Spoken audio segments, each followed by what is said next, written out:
Please don't get hit by my hump kicks. Is LPN here? I just want to play him. Is that him over there? He would lose a local, and I would say, what happened? Are you lamer boy? Why did you flash kick? Norcal sucks, dude. It doesn't matter what you think! And here is your host, Higashi! Will you be screen sharing for the replay stuff? Yeah, but we are live right now. Thank you everyone for joining us for another episode of Ronin Rambles. This is our first Runback edition of the podcast, and we are joined by our previous guest from last week. First reintroduction is our good friend, Leo. Hey, everybody. And next up, we've got Joser. Yep. How's it going, everybody? And finally, we've got Brass. Hey guys, what's going on? So I know it's only been a week, but I am wondering, has anything changed for you guys? How you guys been? Has anything exciting happened to you guys lately? My gosh, it does feel like yesterday. Yeah, it went by so quickly. Has anything... Go ahead. No. I'm almost feeling like that Robin Williams meme from Jumanji. Like, what year What is year it? is it? Yeah, absolutely. It's like we're being time dilated. I mean, for me, I don't know. Like, every week feels like a new one. But I do similar things. I was really surprised that it was the end of July coming up. Yeah, we're getting there. Because usually at the end, I mean, it kind of feels like time stopped a little bit, right? yeah. I think it's just a lack of scenery, right? So oftentimes I take a small little walk around my neighborhood. I go to the local Starbucks. They make my drink incorrectly, and I have an excuse to interact with a human being. If they don't make my drink incorrectly, then I just walk away. And so it kind of, Nice. sometimes I want them to mess up, right? Because it's like, is your name Jeremy? Well, you messed up, Jeremy. And otherwise, a lot of the times it's just, you walk up there with your mask on and stuff like that. You take your goods and you walk out, and then you drink a Starbucks outside by the gas station, just close enough but far enough that you're not going to get COVID, and then you walk home. That's usually what I do for fun. Have you been like having full conversations with telemarketers at this point, or are you not there yet? Have you? Okay, I've actually picked up on accident, but I don't know if it was truly on accident because I knew it wasn't the right number, but I still was like, "Hello," like I just wanted to know. Yeah. Is it me you're looking for? Yeah, there we go.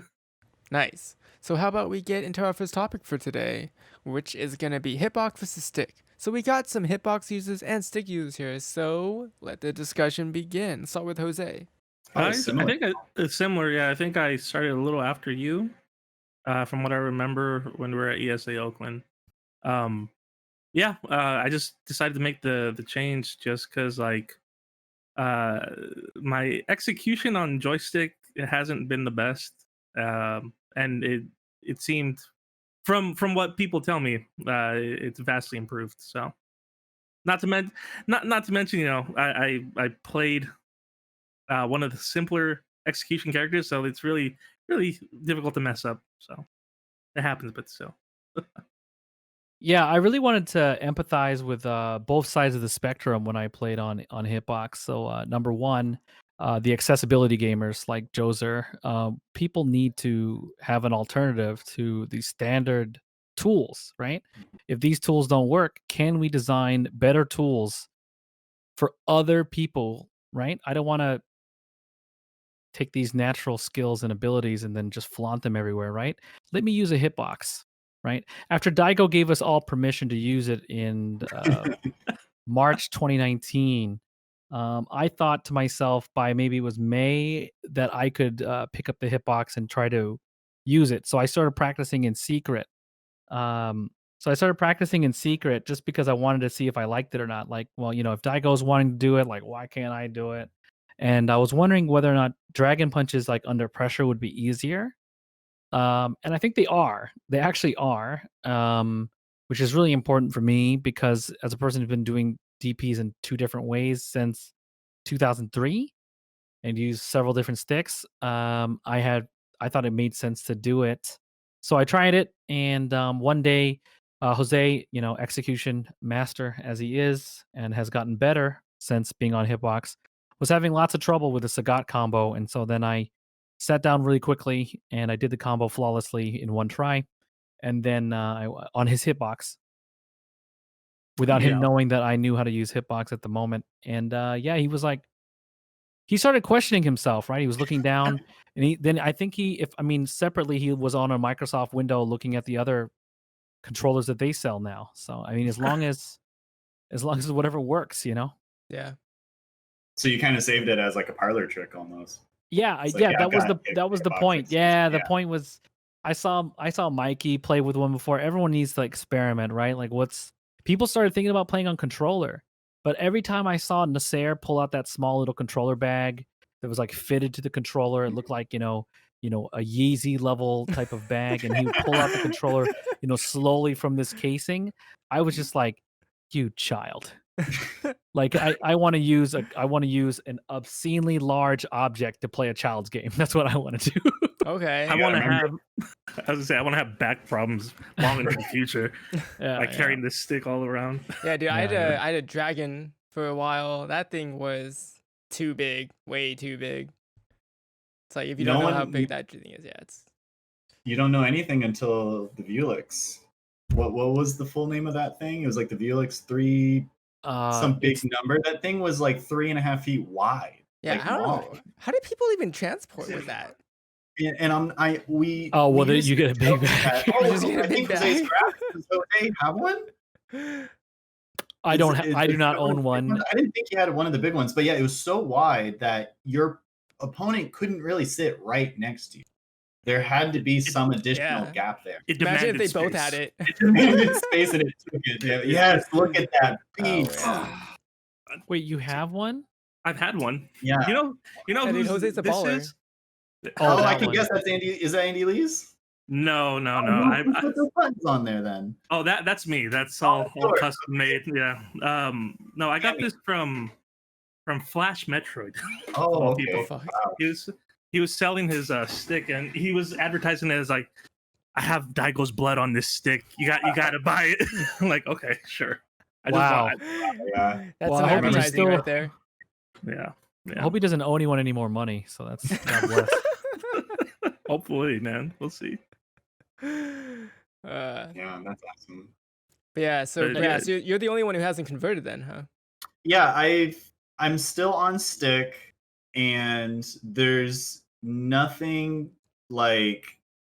There's only positives to talk about Hitbox. Like, I mean, at the end of the day, it is all preference, but the only reason I'm still on stick is because I haven't done that transition. Like, I'm pretty confident if I like got the Hitbox, I'd have a lot of fun learning it, and then going back would be tough because weighing the pros and cons is like, at the end of the day, it's down to preference. But I don't know if I could name a single negative about the Hitbox because like.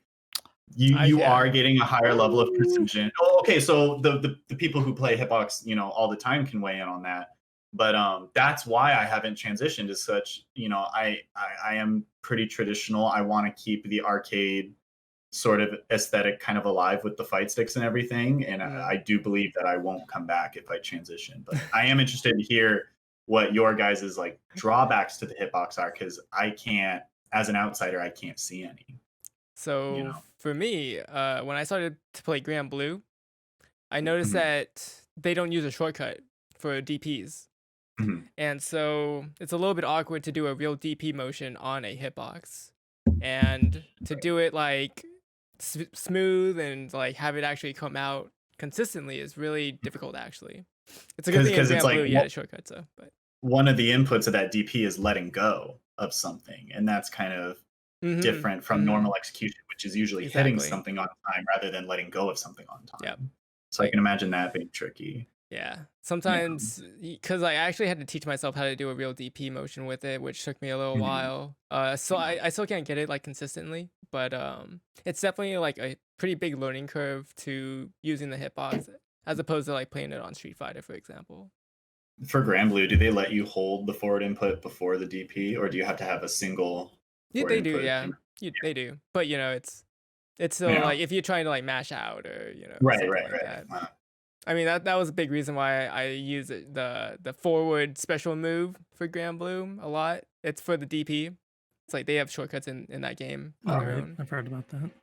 I was gonna say that there's the downside is like if you ever want to turn your brain off and just want to mash, it doesn't come out the same Oh, way as yeah, yeah, mashing yeah. on a joystick. So the That's interesting. execution, yeah, the execution for mashing is actually different on hitbox than it is for Wait, like joystick. what kind of mashing exactly? I'm just saying, like, let's say you want to wake up DP. Okay. For me, sometimes it won't come out right, Mm. and I'll just get a completely different move. Like, oh, okay.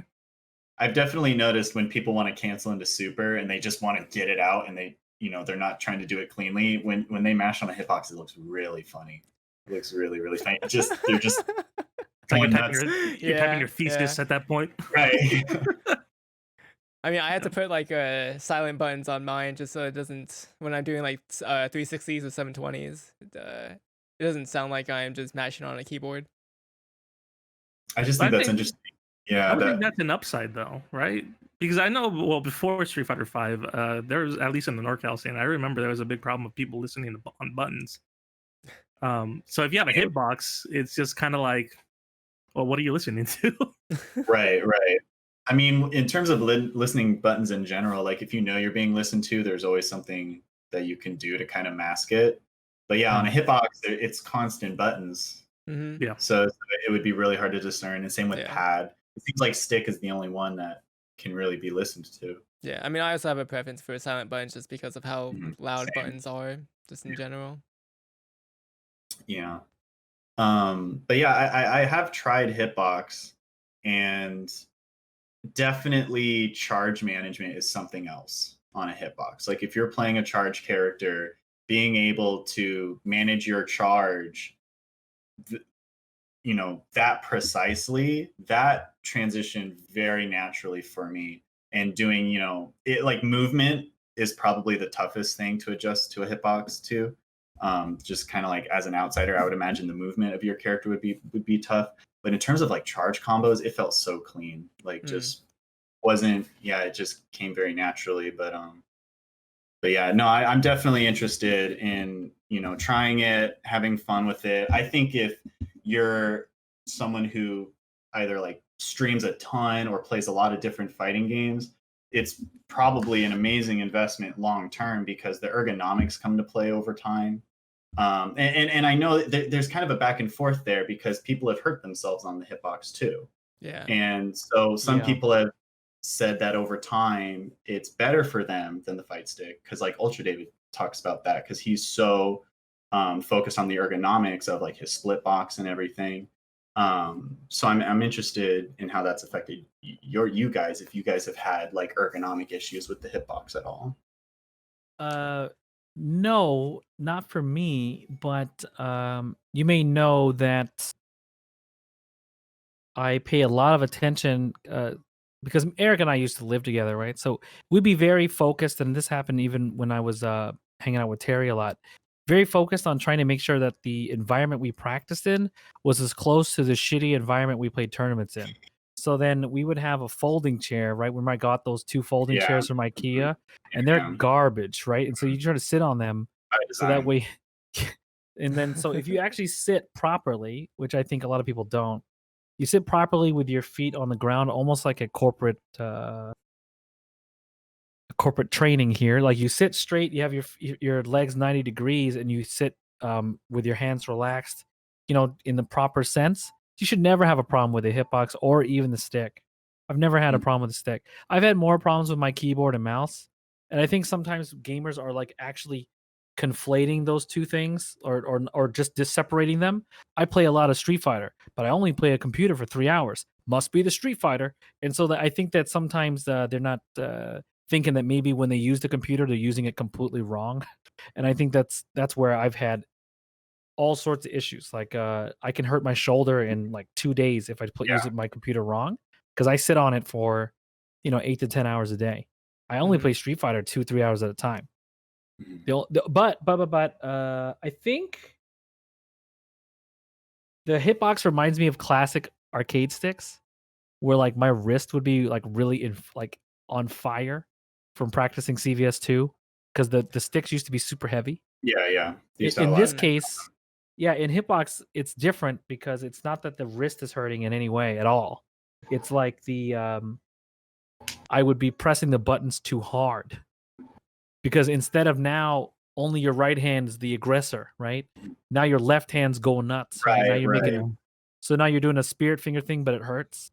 So then it just feels like that's the only times that I've had a problem. But I think anyone who might have some problems with the stick is either not thinking about how they sit every single time, or they're predisposed to maybe getting hurt by it. Yeah. I mean, I think it depends on every individual separately as well. Like, I think for some people it can be better, but I think overall it just depends on how you use it, and you have to use it correctly. Like, you don't want to put too much pressure on your hands when you use it. It depends on what hitbox you even get. Like, for example, if you have like one like mine, it's kind of small, so like the edges right here, like you don't want to like press your hand too much on it and stuff like that. Right. Because that's a circulation Exactly. issue, right? If you press Yeah. on it. Yeah, I hear that people on hitbox tend to hover their left hand, and it's not even really on the stick so much. That's what you're supposed to be doing. Yeah, ideally, right? The adjustment period, like when I first started playing on Hitbox, it did feel like my hands were on fire, and I realized that I was like resting my hands on my Hitbox, Right. so I was like Oh. putting unneeded pressure. That's what you guys are doing. That makes sense. So in the end, you're supposed to treat it like a piano, Right. essentially. Oh, Yeah. Oh, Just have yeah. your fingers raised.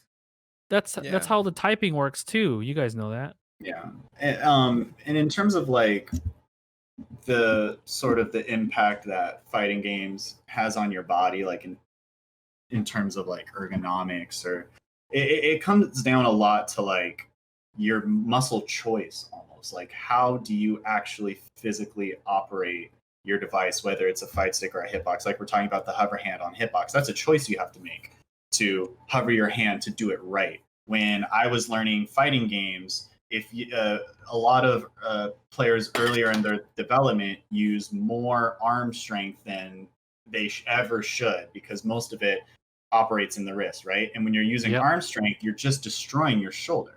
Like you do a 3-hour session and you're operating arm strength to operate the stick, your shoulder's donezo. And when I was a teenager, that was not a big deal, and you bounce back. But later on, you have to be aware of those kinds of things. So over time, you know, it's a lot of direct choices you have to make to use your muscles better too, because there's a lot of people who hit that wall and then they try to push past it rather than making an adjustment, and that's where they kind of get issues. Yeah. We've also got someone in chat, Kevin, who's been using Hitbox for like 7 years or something like that. 8 years, I don't know. He could probably correct me there. But yeah, Kevin's definitely got a lot more years on the Hitbox than anyone else. I think he got one of the first editions of the Hitbox actually as well, and got it custom. But yeah, shouts to Kevin, aka the Gaga guy. Yeah, I see. Fresh and toasty. 3 years? Oh, I thought you had it for way longer than that. Oh, no. 3+ years. But yeah. No, I haven't joined the dark side. But Not yet. Not yet, dude. Not yet, dude. Not yet, yeah. We'll get you there. We'll get you there. Yeah, and believe it or not, a lot of the reason why I didn't really go back was because I think I had like a dead button in the stick, and I was super lazy. I got like a bag of buttons over here. I could make the change anytime, and it was just like, I think I will be using the stick again on Friday for Street Fighter 4 on my channel, because I don't not know how to play that stupid game on Hitbox. Oh, right, yeah. That game is super weird. I have to do the It same doesn't thing. feel right. I have to do the same exact thing. I can't play Street Fighter 4 with the Hitbox. I don't know why. I just can't. I mean, it's just so much more strict. Like, right off the bat, most everything in that game execution-wise. I mean, if we're comparing to SF5. Well, it's also, it's like, for me at least, it's mostly doing like DP combos, because I play Adon. And there's a lot of like DP combos and whatnot like that. And I play Meekin in 5, and I don't have to worry about it, so I'm not used to it. You get shortcuts though. You get shortcuts. There are shortcuts. Yeah, the shortcuts are good. I have like one of the first games that had it. Yeah. I haven't practiced any charge characters, and I know it's really easy, but I just haven't ever done it. So I play DP characters, which are just completely fine. So if I want to play Balrog, which I want to do pretty badly, I would rather just switch the stick and then default to the other 13 years of practice, and so that way I have no I mean, issues. Right. is it just the charge petitions then for you then, or like because you play Balrog in 5? Balrog doesn't have a headbutt in 5. Yeah. I can't believe you brought that up. I can't believe you would say that. I mean, it just Why would you say that? feels bad, man. He has a headbutt, dude. It's a V reversal. It's a reversal. Yeah, It's dude. amazing. Yeah, it's Only great. -2 on You block, can dude. That was throw way it. better than it was before. Yeah, pretty good. In Yeah, 4, it was like yeah. -30. Yeah, Yeah. dude. Yeah, it's better. But And it's definitely in regards to the environment that you learn the game, right? super So true. like yeah. So like I learned it on joystick, and I kept joystick for what? How long? Long Oh, time. it was almost over 5 years. Yeah, so it's really hard to. Yeah, Well, that at muscle memory least- stays there for sure. Yeah. Yeah. Yeah, it's just like when we try to play. People will say, "Hey, Leo, let's play CVS2, man. Let's play. Get on the sticks, man." I look Mhm. down and I see a Japanese stick for CVS2. Are you freaking kidding? So you, I need a stick that weighs 200 pounds. That's custom made. Okay. what, I need- what gate did they have in Davis? What We had. gate did It they was have? called. This is how great. So they call them P360s, like perfect 360s. They Were were they laser. They were laser sticks. Were they? Oh, really? Optical Optic 360. Yep. Yeah. Optical Wow, 360s. okay, yeah. Mhm. So silent. So they're silent. Yeah. So you could in mash the arcade. in the arcade. We installed them. Yeah, we were super excited about it. Jesus. Yeah, because our That's guy wild. that was working there that also played there and stuff, he installed these like super good ones, right? Wow. He was the one who kept the arcade real clean. CVS2, Third Strike, Michael Jackson, all those games right there. Moonwalker. Nice. Yeah, Moonwalker. Mm-hmm. Yeah. Is that arcade still there? Like if you were to go to No, it's Davis? gone. It's gone. Gone. There was an article written that me and John Choi gave quotes or something. Mhm. Gosh. All right. Yeah, nice. Yeah. So yeah, all hail the hitbox. Switch to it, play it, fucking- enjoy it. Yeah. It's here to stay. It's not getting banned, is. regardless of what you think. I'm waiting on the upgrade. The what is it? The cross. Oh, the Oh, cross up. I was gonna Cross up. say that I feel like the biggest argument against it is within the Tekken scene. Right. I feel for like that in thing? terms of frame, was it? I mean, It's like the doing thing that Korean it really invalidates backdashes. is the God fists, right? The Korean backdashes and the electric God fists are just, it's a game-changing adjustment where it's just not nearly the level of execution that was required before. And I think the arguments towards the fact that they designed certain things to be really, really tough on a joystick back in the day, like, hey, we made this hard on a joystick, that I feel like those arguments are probably the best arguments towards any sort of hitbox ban, even though I wouldn't go that far. If I was in the community, maybe I'd know more. But I think that that's really interesting that certain things were designed To for be the very execution difficult. favoring. Well, even so, on a hitbox, like Korean backdashes are a piece of cake, honestly. Yeah, they're already Stupid before it's easy. even the cross. Yeah. So Big in, dashing the is- crossing. yeah. Yeah. On the practiced cross it a lot. Jeez. Yeah, those Nothing. videos were crazy. Yeah. Yeah. Yeah. So I recommend everyone to get a hitbox though. Try it out, check it out. If you see it at a local, try it, see if you like it. Buy one. If you don't, you'll eventually like it. But yeah, I think it's time to move on to the next topic here, which is I want to talk about a little bit of content creation, and obviously that in turn involves streaming as well. So content creation is, I think, something that everyone here is either dabbling in or trying to get better at, increase your skills in it, get better in the craft. But I think content creation is especially weak in fighting games, though, like especially in particular with YouTube, because I mean, there's only you can count like the amount of people who do content creation on YouTube almost on like on a hitbox even. So it's something that I think we all need to get like a little bit better at. And I think there's a lot of tools out there that help us in that. And there's a lot of sources as well, such as like Devin Nash, Ethan Evans. There's a lot of people out there who put out good content to help people get discovered and whatnot. But yeah, I mean, kind of wanted to just see what your guys like, because everyone here has streamed. at least Mhm. once. And what do you guys think we can do to increase the content for the FGC? I think at this point, people just need to do it. Yeah. Yeah, Um, yeah. it, yeah, it's how can I say? I know One Time Hero has done videos before. I think they're very educational. I think there should be definitely more videos out there that can entertain like a wider audience, like people that I know. When we talk about us, right? We're the hardcore tournament players, and we like educational stuff that gives us an edge on the competition. But we also have to take into consideration, who's watching just to watch, to be entertained. Who are the normies that we can have discover our Yeah, stuff? yeah. Yeah, that's one way to put it for sure. Mhm. Like, kind of like what Jose was saying, we're kind of on the inside of the hardcore community where we could look at a piece of content and judge it a certain way, or think it's, not up to snuff, or, of a certain quality. And then to someone who's outside of that hardcore community, they would receive it entirely different in any ways. So, uh, there's a lot of challenges in terms of like within fighting games, like what kind of content you'd want to make, because the audience is so like all or nothing within the FGC, which is why people are convinced that ranked matches are the number one source of, like, it's like ranked matches and tournament footage, because the audience responds to that quite immediately. And when people do maybe more educational stuff that kind of begs more from the audience, you may get less of a response. But there's still someone who saw that could be affected by it, and still appreciate it and improve from it. But you might not get the feedback you need to know that you're making something good, because Right. fighting games are still really niche, and the information to get better is niche in itself too.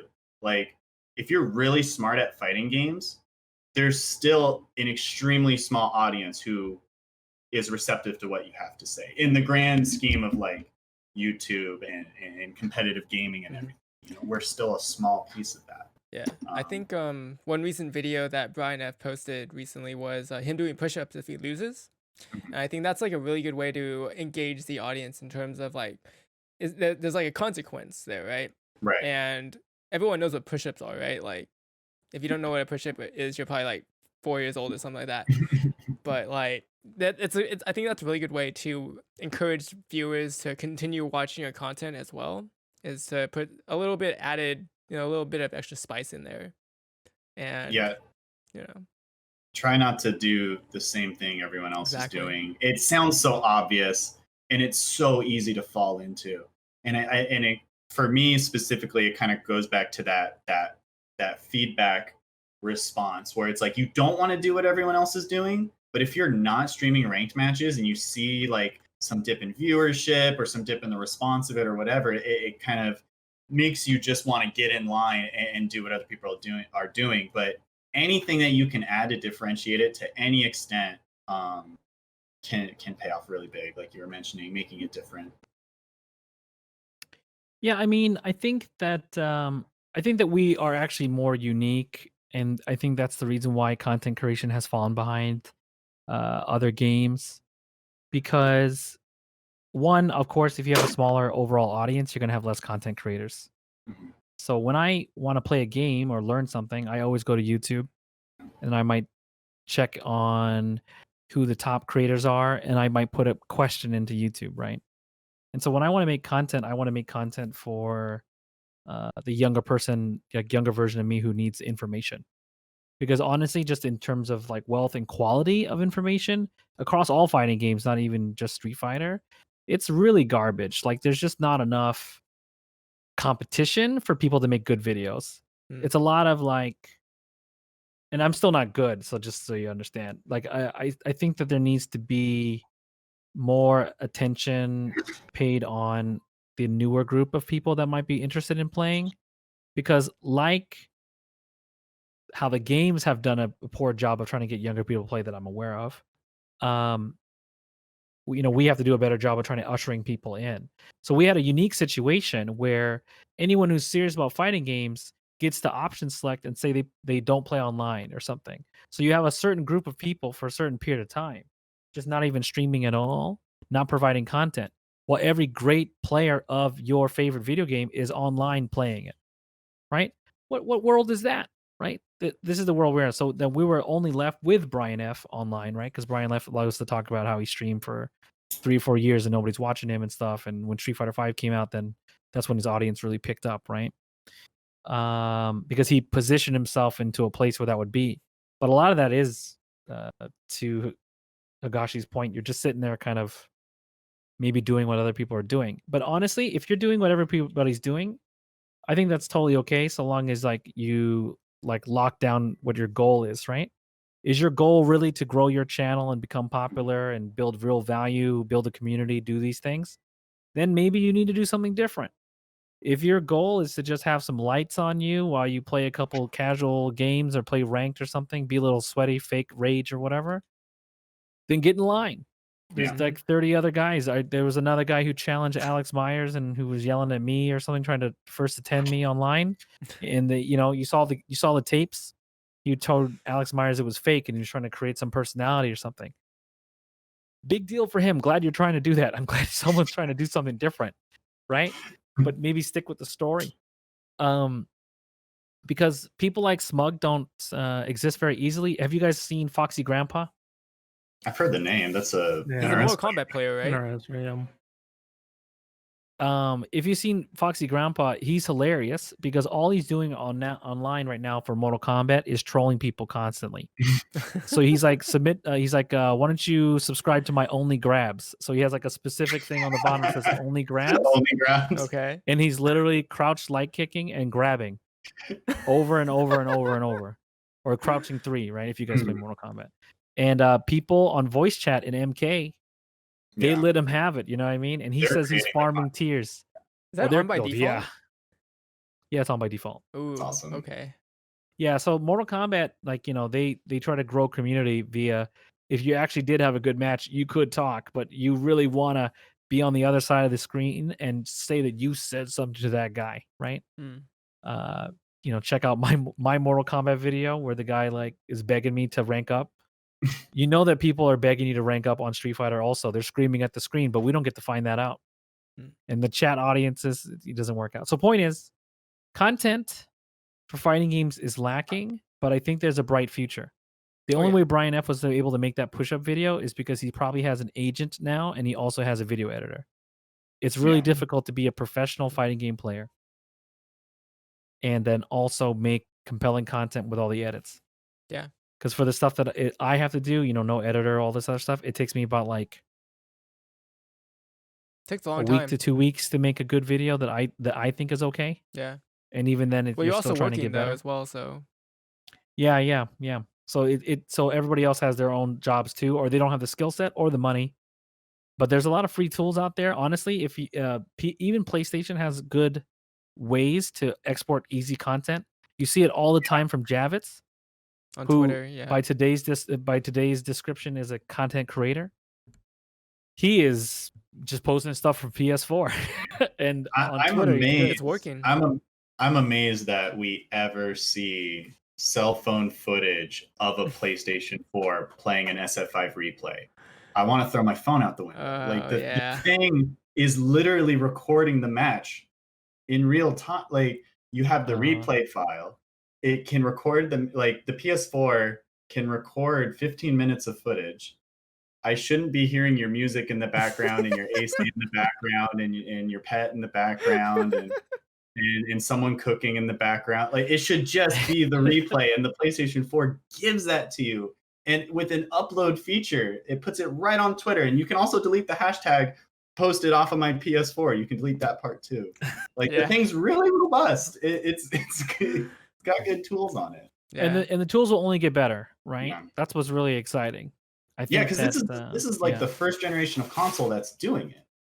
Yeah. Yep. Where you can just boot up and start streaming, or you can just cut footage on the console and it'll upload from the console. Like this is only the start of that, and I think that's so. I think the most bold person for content creation was Joser, right?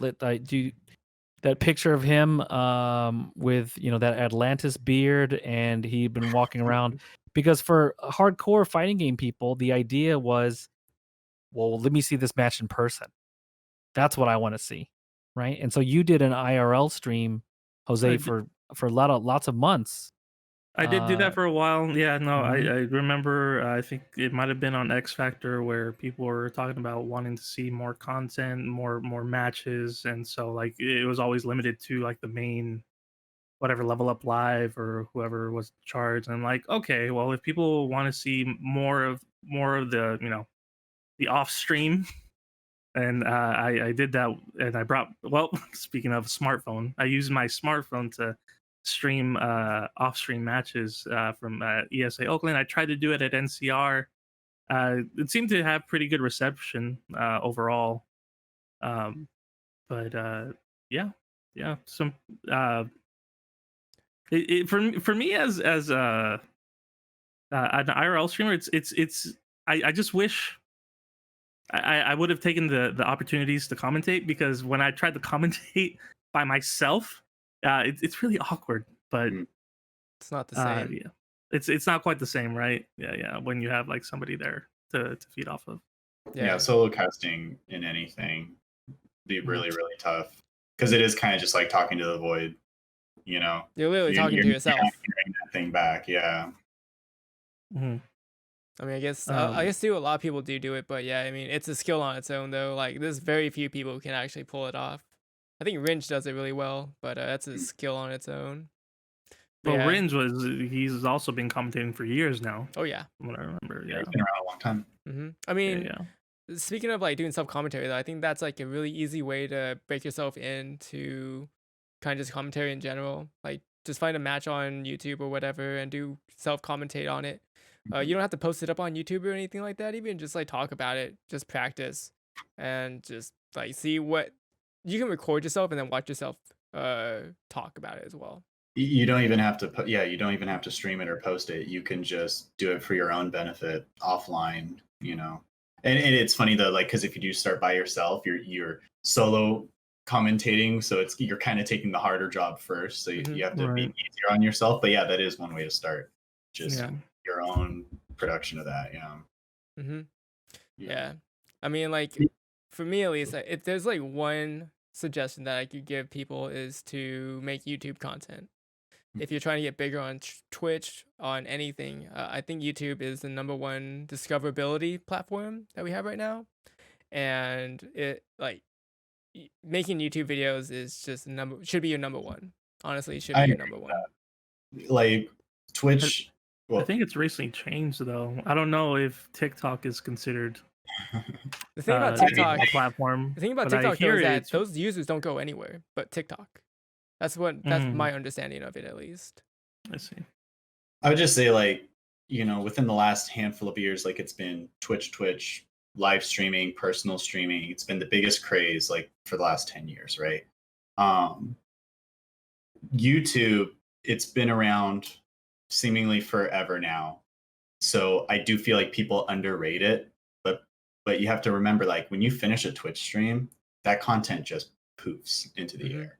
Like, yes, people can look at the archive, but usually it's they have like a specific reason to look at the archive, or they're already a super fan or whatever. But in terms of, like Higashi was saying, discoverability, you need something tangible to stick around when your stream's done, right? So you either have the highlight reel being clipped up, or you're just focused on making YouTube rather than streaming anyways. But the core concept of the fact that when you put something on YouTube, it stays there, that is going to bring in people over time, over indefinite time. But for a Twitch stream, for them to see your content, decide they like it, and the call to action with the follow button, like, so many variables have to line up. And within a specific time frame of just a few hours. So when you realize how limited that is, and when you look at yourself as a consumer of content, would you discover your own stream?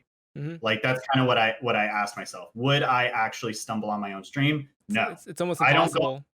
I would not stumble on my own stream. I don't go through the Street Fighter tab and look at every name. I I look mainly through my own follow list. I search per game, a good amount of the time. But for the most part, 99% of the time, I hop on Twitch, I hit my follow button, I scroll to the bottom, and I work my way up, and then I just pick one stream and I go there. I don't explore Twitch anymore.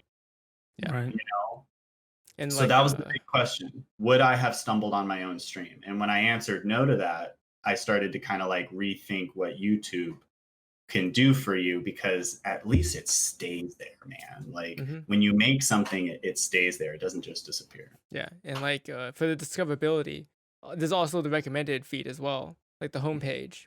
And the YouTube robot AI or whatever is it's like beyond it's infinitely smarter than any person or whatever.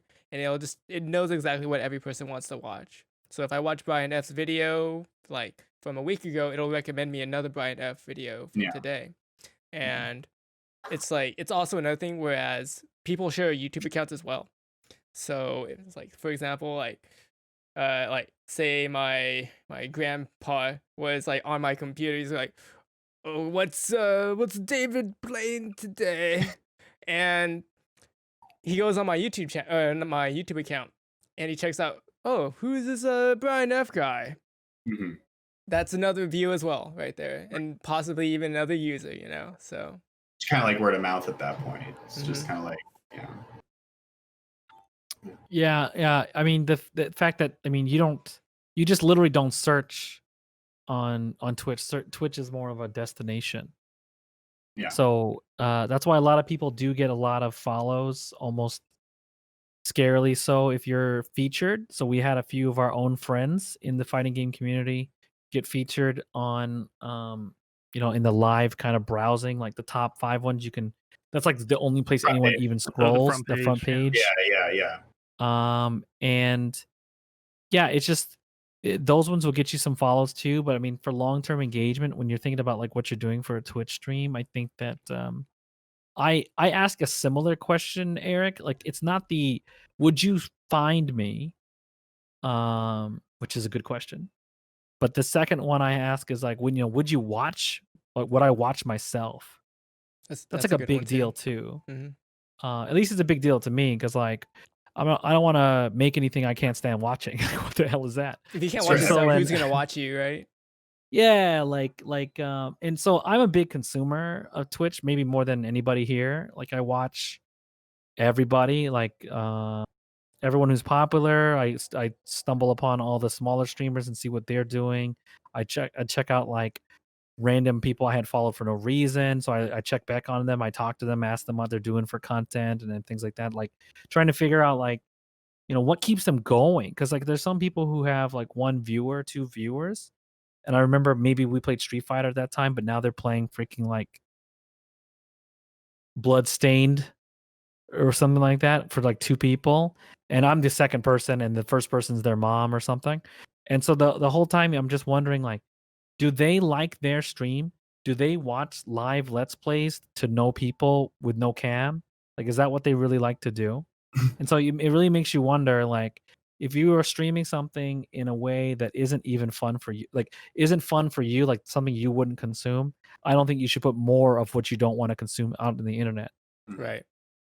Higashi, you watched Devin Nash, you said earlier, and so he does bring that up a lot. Not exactly that set of terms because those are mine, but what he does mention is kind of like, if you're streaming to one person, why are you streaming anyways? Mm-hmm. Like you should be making YouTube content or becoming a brand, becoming better. Like if you want to be known for Valorant, why don't you just join a challenger team and practice? Mm-hmm. Worry about the streaming later, because the streaming is like asking to be on stage with no credentials to some level, right? Yeah. Like So yeah, like it's good. if you're gonna hit start streaming, have a reason to hit that button. Don't just play a video game or something and expect people to like come in droves. And Right. if you decide to stream, make it like a point to either create something out of it or entertain your viewers or like have an event going, for example. Like I mean, I probably wouldn't be streaming at all if I didn't do Running Rambles, right? So if you are streaming, there has to be a reason and a cause for it. And if you don't have a reason to stream, then you should be working on other platforms. If you want to get bigger, that is. Yeah, that's within the context of growth, because if streaming to just your buddies is how you have your fun, then obviously keep doing that because you're enjoying it, right? I like that Leo mentioned kind of like Twitch Twitch is where you can almost cash in on the work you've already done. Yes. Mm-hmm. And like, yes, you can grow on it, but we can see that when people talk about the luck factor in terms of making it big on Twitch, I feel like they're talking about when you start on Twitch and grow from there. I feel like there's a lot of, discoverability RNG involved, right? Yeah. But in terms of the people who already have a brand and already have a following, the fact that they can just show up to Twitch with no previous experience on the platform and immediately monetize, grow their community, and take off from there, you can see how clean it is for them because they've already put in a ton of work, rather than showing up to Twitch with nothing, which is totally fine, and getting started there. People like to look at the timeline of the people who had a gaming career before Twitch was even around and then see, wow, they did it in 3 years. It's like, yeah, they did it in 3 years plus 8 years of competition before, or there's so many different ways to look at it, like that launching point where they get really big on Twitch. Yep. A lot of those people already brought a massive amount of their career progress to Twitch and then launched off of it. Yeah. I mean, like, in terms of luck, like, do you guys know Mr. Chan Chan, the guy who did the Necopters? I saw that video. Yeah. Yeah, he did. So he was always like around 100 viewers or so for like a couple months, but before that, he did a lot of YouTube videos. He still streamed a lot, so he already had that talent built up and that experience. But then his Necopter video blew up on Twitter. It absolutely blew up, and now like his current stream is probably around 6,000 right now, and he's getting constant support from a lot of people. But the fact of the matter is that his content is really good, and he put a lot of time into making it good. So like, you can't just expect to grow within even a year. It's gonna take multiple years, if anything, if you want to get to like where Brian F is. Even it takes a lot of time and a lot of work as well. I mean, luck is involved, but mostly it's your skills and your experience that really carry you on your journey to being a Twitch streamer, and a successful one at least. There's that old saying, I'm sorry, where luck is when preparation meets opportunity, right? So That's I think that's definitely what describes Mr. Chan Chan? Mr. Chan Chan, yeah. Yeah. Yeah.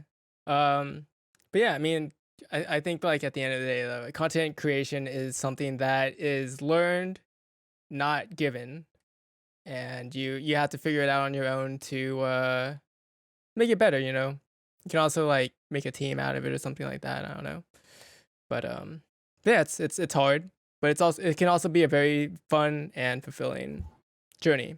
So yeah, one thing is, like, even if your content's not blowing up and has some huge audience, you can still deeply affect a small number of people and impress things upon them that they take on in their in their gaming career, or whatever it is you output. You can affect people even though you don't have this large following for it. Yeah.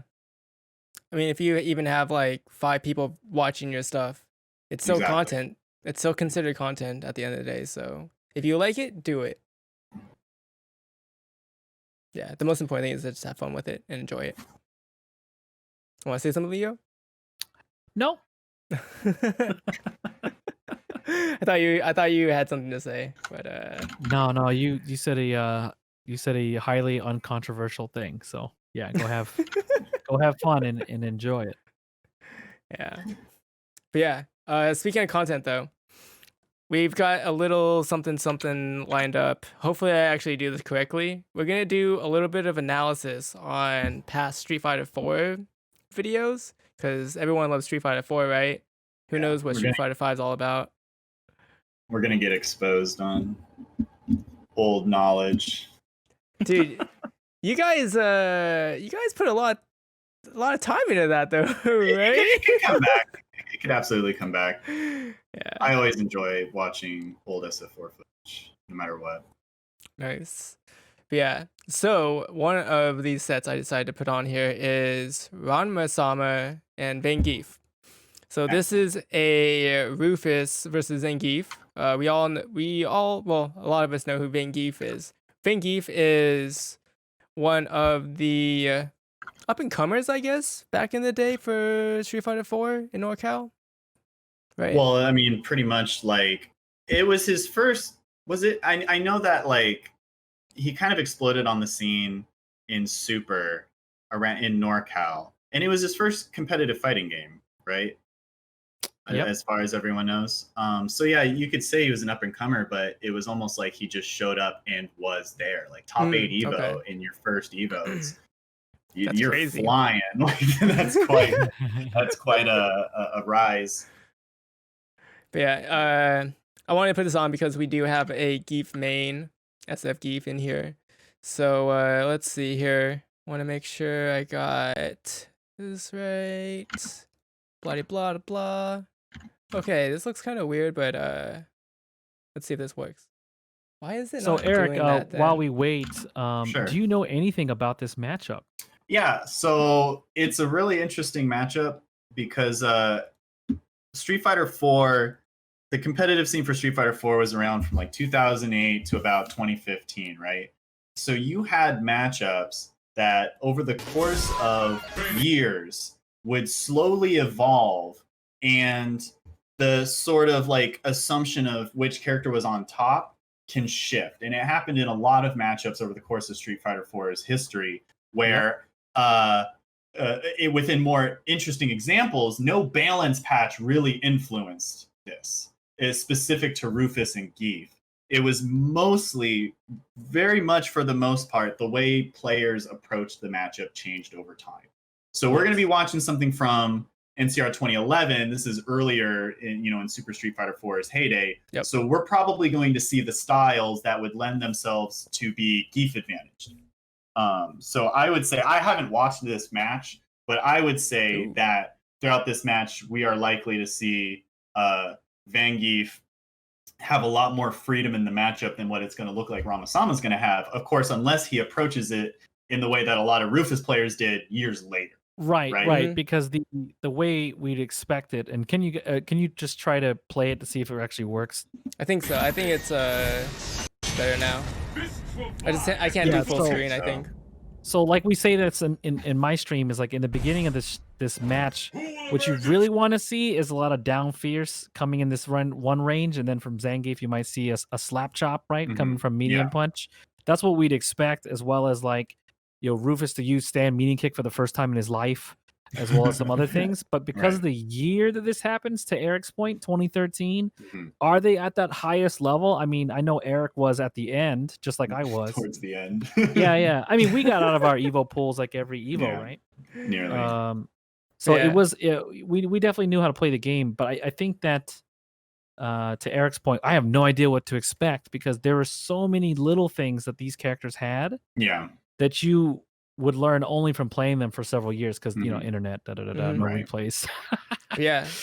It looks like it's good though. Thanks, Chad. Yeah, go ahead. We might be able And to- would we be able to just play it muted so that we wouldn't have to worry about game audio, or do we want the game audio? I can. Who would get the put it game audio? pretty low. Can the stream get the game audio and then we're good? Everyone would be getting the game audio. Maybe. I think. Unless I could.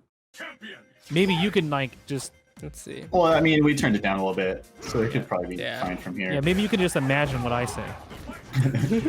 So, I mean, so we're getting into it right now. A lot, you see the slap chops right there. It's mainly used to contest like most of Rufus's buttons. And over time, the Rufuses figured out crouch fierce at a specific range can help with that a lot. But at all the other ranges, slap chop does a great job of dealing with crouch fierce. So for the longest time, this matchup was extremely hard for Rufus. Yeah, Purely and you're because of seeing how the him players do- approach it. Yeah, and you're seeing Rufus do stand medium punch from the corner because he's trying to look for that spin, Mhm. like as a like a wish punish, and so he's looking for it, but he's not able to get it. Wow, nice. Oh, dude, the read there. So why did Zangief even jump back right there? Messiah kick, Right? dude. Oh, sure, Messiah, because you want to bait Messiah with a jump back. So Yeah. Ramasama reads the jump back and goes, I'm going to go for air to air roundhouse snake stroke. 3 levels deep, yeah. Yeah. There's a lot of jumping going on right now. Geef, see, that's the primary anti for Rufus. Rufus is when they got better at that, Geef had less opportunities to get in over time. You can see Rufus is already in the corner. Already the worst position Safe jump. right there. Yeah, and he knew that he could jump away from that, so that's why he was doing that Japanese tech where you get hit. Because you had backdash invulnerability, right? Larry was really good at dealing with drop kick. And you can see Vangie keeps doing that jump back because of the Messiah kick being so baitable in that situation. A lot of the blocked follow-ups from Messiah kick were harder to deal with than simply baiting it out and having it whiff.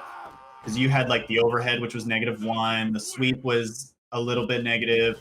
The belly flop's the worst, but you could space it so there's a gap so that if you challenge at the wrong time, so there's all these follow-ups. But if you jump back and baited the entire Messiah kick, you didn't have to worry about the follow-ups. Exactly. Ooh. That was also one of... Go ahead. Well, one of the weaknesses of Crouch Fierce was Geef could focus dash it, but Rufus's over time realized that Geef wasn't quite fully recovered yet, and you can actually challenge them a lot of the time after that. What's really good is that Messiah kick would get people out of the way all the time, and we'd have lots of people in NorCal act like they could play Rufus. So we had a lot of that going on. In fact, I think I've even seen highlights. I'm sorry? You guys had Ricky Ortiz, right? Yeah, of course. Yeah, Ricky knows how to play Rufus. Like, Ricky writes the book on it. But even a good Brass has his day where, she had to pop off on him to address the anger of this matchup. Because if you play this matchup really... Like, Vangief, honestly, you could even argue he's playing it more aggressive. I agree. He needs to. Absolutely. And I feel like he's being allowed to, because you'll see Ramasama will let some of these jumps go unchallenged when Rufus's Stand Fierce has always been good at anti-airing it consistently. He only needs to get in once. So we've had a lot of blocked Superman punches that go immediately into SPD. Those opportunities shouldn't really show up unless Rufus is caught pressing another button when he jumps, Yeah, so literally like 1 or 2 years from this point, Rufus would not be near the corner right here. He'd be more center of the screen, if that. Yeah, there's the footage of Ricky and Snake Eyes at, I think it was SCR a few years later. Like, Ricky handled the matchup wonderfully well, full control against Keith. So is Dive Kick good in this matchup for Rufus? As maybe a throw bait, but Lariat it's a 4-frame Lariat. You just blow it up. Stand medium, dude. Yeah, because in this game, that was actually sick right there. That's pretty good. Because in this game, you can crouch tech, so you're really trying to step on the crouch tech, not really the throw itself. Yeah, I have to remember that. In SF5, we're so used to shimmies being huge and throw baits being huge. Yeah. In this game, because of crouch teching, you were actually trying to counter hit the crouching short rather than the whiffed throw. Yeah, I think the same thing exists in Killer Instinct too, where like the delay on whiffing a throw is like a big deal. Oh my god, that range. 2-frame SPD. And when Rufuses were relying on the shorter range normals because they were faster, you could actually dance in that SPD range and play mid-range with it.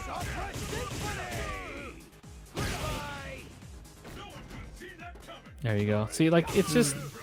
The game is so crazy because, like, you could have solid play like this and it looks like real fluid, very active, but then you could also play the game completely passive, and then you could also play like a nut. So like on either side, like if Vangief wanted to, he could just go ham on him and stuff. We would play against Vance a lot. So I've played against Vance a lot in my life, and it's he would motivate me to think about counterpicking, and then I eventually didn't decide to counterpick by Eric's time because I was thoroughly convinced the matchup was bad. Yeah, I would say Geef Balrog was one of those matchups that changed a lot. Towards the end of the life cycle of the game, Balrog players were playing the matchup very, very different, relying so much more on Stand Fierce rather than like, Balrogs used to use a lot of special moves against Geef, and towards the end of SF4's lifespan, it became only Stand Fierce. Like the entire matchup became stand fierce, and it was the only way that Geef would have more trouble in the matchup. But before these shifts happened, same with Rufus, Geef would just have more and more opportunities to get in and apply that comeback factor. That's why Geef is really good in the very beginning of a Street Fighter game, because like his tools are so divisive to a player, like they don't know what to deal with it while they're just learning their normals. Well, Zangief just has to get in. His game plan from the beginning of the game seems very basic. So Geef does get better over time if they let him have the normals to be better. So this kind of movement in a Street Fighter game, like the way Zangief's moving around, Zangief doesn't have this kind of speed. Oh, not at all in 5. No, not he can't. He doesn't play that at all in SF5, and it's unfortunate. It's one of the kind of the big downgrades of the character. Is like in SF4, this was a grappler that had grappler damage output and 4-frame medium normals, and somehow the game didn't implode, right? So let's give grapplers good normals, right? I feel like we should just stop being afraid of it, because we did it in SF4. And we did give grapplers good normals, dude. Abigail, right? G, is right? that the example? Well, G, yeah. Doesn't count if you give them everything, right? All right. There's one more thing I wanted to talk about. Yeah, that was a good match. And props to Ramasama for years before Rufus was doing well in that matchup, actually beating one of the best Geefs in the game in 2012, 2013. So Eric, this is going to be very painful for you. This is footage taken from a PS4 from a cell phone. Well, this is that combo breaker. A PS4. This is at a convention. Mom's in the background. someone's making pancakes. Dog barking. Is this the right video? Meatloaf. Oh yeah, make sure it's the right video, right? Are we doing the So do we want to? Jose, so we saw the one where you. Why are we playing? We already saw the one that you. Why would we won. play? I think it goes with my mantra of if we're losing, we're learning. Oh, no. Exactly. We're trying to learn here. Or do you want to highlight the win ones? I mean, we already saw the one where he won. Well, I feel like we're going to see myself get steamrolled by very. We can go through both. Player. We can go through both videos. All of a sudden, Trashbox is a very competent tournament player. Earlier, he was beneath his heel. I've never said that. Have you ever heard him talk about it before? Let's play the winner's Trashbox side. Slayer. You want to do the winner's side one first? Punk is my son. Let's do the winner's side so that Jose can feel himself and tell us how he did it. All right. I don't think it's gonna help anymore. Okay. We'll just live the moment. So Jose, first of all, what was going through your mind here when you saw that you were gonna play Trashbox, number 1 player in CFN? Yeah, number 1 CFN. I think my mind was going blank at this point. It's like, oh my god, I'm actually playing the number 1 CFN player. So I definitely put Trashbox on a pedestal at that point, because I didn't think I was gonna, like, for me, tournaments are fun to go to. I'm a very, I guess, casual tournament player when it comes to it, because like I think I lose more than I win. So everyone does. Yeah, right. So going into this matchup, I'm thinking it's like, well, this is going to be most likely. I felt like I was going to get steamrolled because, again, it's Trashbox. He's played on Street Fighter 5 all this time, so I don't think I have nary a chance to win. But let's just watch the video, I guess. All right, let's get into it. So you were just very low confidence at this point, then? Oh, I was super unconfident. Again, I think at this point I was just going to chalk it up to experience. Like, oh, sweet, I get to play the number 1 CFN player. Mm-hmm. And you can hear my wife there in the background. Like, that was a crazy whip on it. Yeah, you can see, like, he has really good neutral. Yeah. Mm-hmm. Yeah. Super good neutral and able to operate it on CFN to the extent that he does, even though it's Japan servers and everything. I think this is a good lesson for everyone to record your matches as well. Yeah. That's right. I did come prepared. This is, I brought a tripod, I brought a camera, Yeah, and I recorded like a lot of matches from what I remember. A lot of it I think is on YouTube. How do you feel about Birdie in general? Birdie in general, well now Yeah. it's definitely a matchup that's in Falk's favor for sure. Not to mention that I think he's gotten adjustments where like his anti-air isn't as good anymore. Nice. Dude, those confirms were sick right there. Yeah. Yeah, I didn't know that was a full combo. The double medium kick right there. Yeah. Go ahead. That's a hard kick and then medium kick. Yeah. Oh, okay. Yeah, The meaty low is pretty serious. yeah. When Falk gets a meaty down forward roundhouse. Oh, the stomp. That's the roundhouse, right? Yeah, it's like +3 right on block. Yeah, +3. It's even more meaty. Forget how much. But here I'm definitely panicking because he's pushing me towards the corner and it's like. You like DP'd immediately when he got in. Worked out though. I was definitely trying to make some unorthodox decisions, just to throw him off. I know that. Again, I'm just kind of in the corner.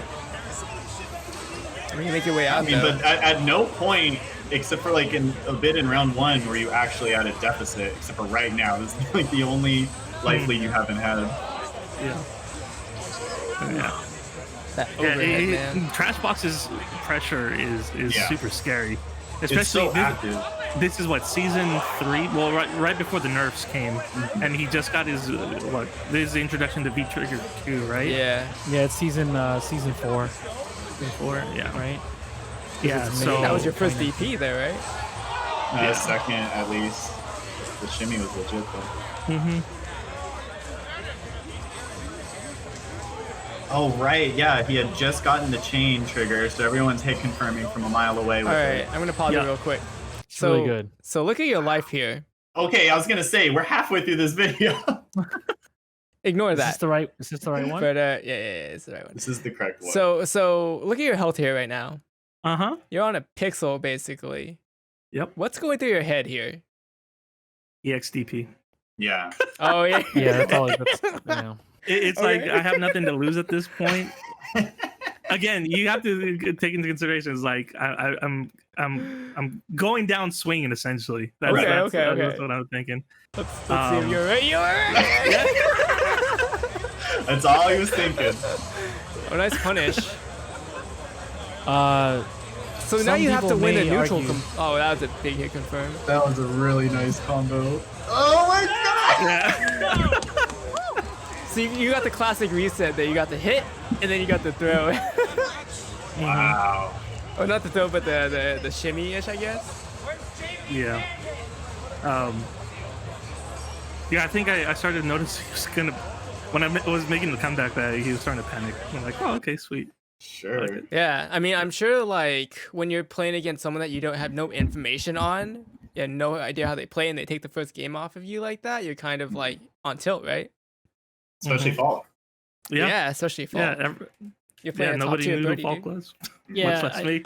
Well, because Falk was just a few weeks old at this point, right? Yeah. so. it was Oh, really? early. Wow. Yeah, that's actually really big. Yeah, Trashbox. Trashbox had the heavy burden of expectations on him like crazy. People in Japan have been making fun of him because he's like plays so much, but he doesn't win anything. Kind of like how like people would say Yun wasn't. Oh, Yun's good, but why is he not winning? Imagine the human embodiment of that is Trashbox playing birdie. Like you have 500,000 points, right? Or however many points Why he don't has you now. win anything? Yeah, Yeah, why haven't you won? Online Warriors. And That was he a had good like he got like 17th or something in like 4 or 5 tournaments. And it looked like he was gonna cry. Oh yeah, so Evo versus Yeah, Wow. the same number. It was the same number across 4 or 5 tournaments. He was super upset because he wants to be number 1. Big shocker. At this point, I just realized like all of Norcal is behind me. Yeah. Pretty, I can hear them. I All can hear of everybody Norcal, in the yeah. background. They stopped cooking in the kitchen to come watch. Yeah, it's crazy. You've been fighting from the corner the entire set. Yeah, Like the entire set, except for this round. I'm really curious about the one where he loses.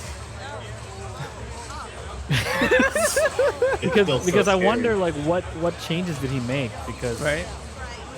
He's always winning in the very beginning, so it must be like these crucial moments for Trashbox. Yeah, like Jose's been making comebacks every single round, right? Yeah, it's like he's.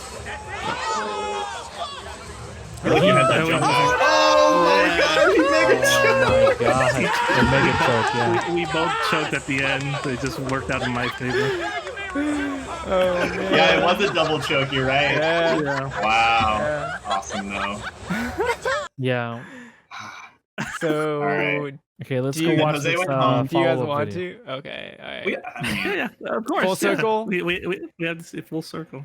I mean, we all know. So after this, Trashbox went home. He now has what, 1 million LP and stuff like that. Jose went home, 600,000. Right? I was just a lowly super dive. But you see now, the Trashbox is definitely approaching very carefully at this point. I mean, kind of what Same Leo said jumping from before, there. it's like Yeah. Trashbox would begin the round winning, so there would always seem to be like a crucial moment where he has to like hold strong to come back. And real quick. So now that you've taken a set off of Trashbox, how is your confidence against him now? It was still like, oh my god. Really? Okay, so I think I won a couple more matches, and then I think I get knocked into losers by Tanachi. I think he's a Bison player. It's a really Okay. bad matchup. Okay. She's really, really good. Yeah. And so when I see my opponent is Trashbox, like, oh no, he's getting the runback. Yeah. Yeah. I just like through this whole thing, I'm just thinking is like, I got a match off of Trashbox, or I got a set off of Trashbox. I think that's good enough for me. Whatever happens, happens. Yeah. I see. Okay. Yeah. Gotcha. Yeah. And as Lady even says in the chat, it looks like he was out for blood at this point. So yeah, I wasn't respecting it. Like, I don't think I knew at this point that EX Zonk was like armor invincible frame 1. So like, Yeah, they had to do Yeah. Yeah, this was back when Bullhorn would reel back so that it would make meaties with. Oh shit! Remember that? Like Wake Up Bullhorn and such, and frame 1 armor, and it was frame 1 armor, -5, but with the insane pushback, right? So there wasn't much you could do. Yeah, Yeah, you there can see it is. Trashbox. He's like, I feel like he's mad. Yeah, absolutely. I think that was the first landed command grab between you two, even from winners. Yeah. Yeah, you Yeah, were he- jumping out all the command grabs. Yeah, he's just really tired of having to lead every game. You know, that's how he basically felt. He had to lead every single round of the last game, but he couldn't close anything out. He's basically greedy in the very first round, right? He has like an 80% life lead. He had to do something on you on your wake up. He was disrespecting you, right? Right. And I see like he wasn't even waiting for hit confirms from V trigger. Like he would just pop it. Right. That V trigger was really good. Oh, nice. Oh no. Oh man, yeah, The you had a lot going on classic. there. No. Oh. Yeah. Classic wake up extensions. buttons. The extension's really good. Yeah, that judgment chain. He really came for you.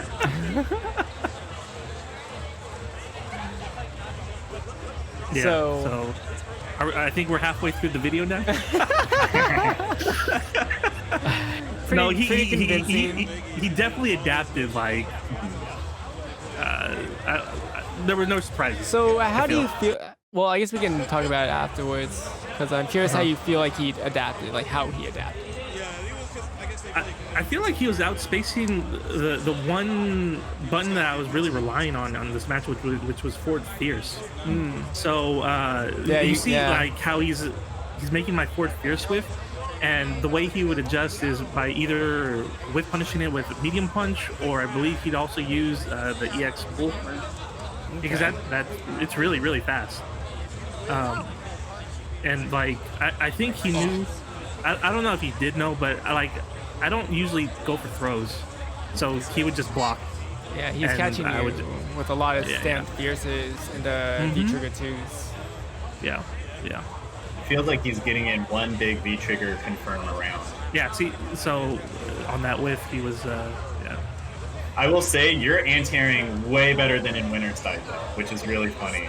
Right. Like, That's why Jose's he that's why he anti-airing kept really dumping, right? consistently in this set, but on Winter's Side, Trashbox was gating in for free a lot, and you just had the right read on defense like every time. Oh, got it. But at this point, it seems like you're actually keeping him out better, but Trashbox is winning through the ground game. Yeah. It seems like that one big V trigger to confirm per round, just that 40% damage just adds up. Yeah, exactly. Yeah, it looks like he identified that you like to do forward fierce, and so that's why he's trying to guess that you're going to do it and jump in on you. This is so scary because he has super now. Trigger Yeah, 2 yeah, already. he's like one hit from winning, yeah. Every button. This is like what Honda's up to this season. One button into everything. Oh, no anti-air. Yeah. I heard you hear about I was going, oh shit. Ah, shit. I'm sorry. If there's any kids watching now. I think we're gonna lose. It's over. Yeah. Oh my god. Now Trashbox is the one popping off. Yeah. And he wins it 2-0. Good stuff. Yeah, good adaptation from Trashbox there. But sure. which match do we remember? Exactly. Which one do we remember? Right? All right. Hopefully this Doesn't matter if still... you win by an inch or a mile. Oh no! Please don't get hit by my hump kicks. Is LPN here? Okay, there we go. All right, it played the video again, so it kind of That was fucked fun up. to watch. Yeah. Yeah, no, that was good stuff though, dude. That was good stuff. Regardless of like the second game, who Doesn't beats like you can say that you beat Trashbox in tournament. The number Yes. one CFN player. Is he still number one? I yeah. believe so. Yeah, just Yeah. further in the lead now. Yeah, than before. he might actually be at like 1,000,000.5 points or something. He's in ridiculous around like to that. million If soon. they ever do an LP reset, that guy's gonna get Oh destroyed. yeah. Because he's like a few 100,000 above second place. Yeah. That's Mhm. crazy. He's an entire warlord above. second place. Crazy, right? Yeah. But yeah, that was fun, right? I hope everyone enjoyed that. Everyone in chat, especially. I mean, I enjoyed it. I always find it really interesting to do analysis, especially with other people, especially one of the players that was participating in the match that we were playing in, and then we got two professional commentators as well. So that was cool. That was fun. That was fun. Yeah, I got to see a taste of Jose's IRL stream too. It's pretty much the All right. vibe. Yeah, that was it was awesome, man. I mean, Yeah. the tripod does its job for sure, right? It's better than having like someone fucking like holding it and shit, right? Yeah, it's all shaky. Mm-hmm. That's good. Yeah, no, I definitely recommend if you're gonna do IRL streaming and you want to do matches. I think I got my inspiration from Arturo because I remember he was doing it for the East Coast, That's and true, like, yeah. when he came in the NCR, I saw he brought his setup with a tripod, Okay. and so Nice. yeah, whenever he wanted to record matches, so Yeah, I remember when Periscope first came out. Periscope, oh my god, Yeah. Still It's like, exists, I'll stream guys. matches on Periscope. It's like 360p. Yeah, Vi is like quintuple streaming on Periscope and all sorts of stuff these days. So But yeah. Yeah, that was great though. That was from Combo Breaker, 2018? 19 Last 19? year, Okay, yeah. yeah. last year, yeah, Nice. the last The current last year, we're not doing any more years in general. yeah. I mean, yeah, it'll be online for a while.